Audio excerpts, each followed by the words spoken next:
mag-anunsyo si Davao City Mayor Rodrigo Duterte alas 4 karong hapon.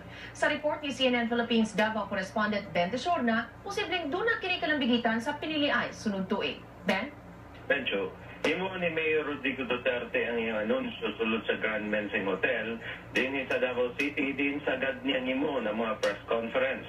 Wala hinon gidetalya sa mga staff ni Duterte o sa Davao City Information Office ang posibleng hisgutan sa mayor.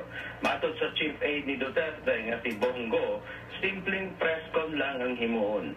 Matod sa pipila ka staff sa mayor, imanduan sila nga dili mohatag og detalye bahin sa himuong anunsyo karong hapon.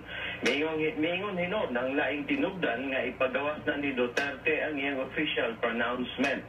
Wala na mohatag og detalye ang maong source kung unsa ang hisgutan sa mayor. Gihugon-hugon hinon nga moanunsyo nga si Duterte karong hapon bahin sa iyang posibleng kandidatura sunod tuig.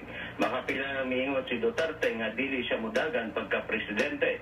Apan nausab ang tono sa mayor atol sa pagtapos sa Run Duterte Grand Caravan ni atong Agosto 28. Mihangyo si Duterte ngadto sa iyang mga supporter nga hatagan siya og dugang panahon aron kumbinsiyon na iyang pamilya nga mosuporta sa iyang kandidatura. Bencho. Daghang salamat Ben Tesorna reporting gikan Davao City.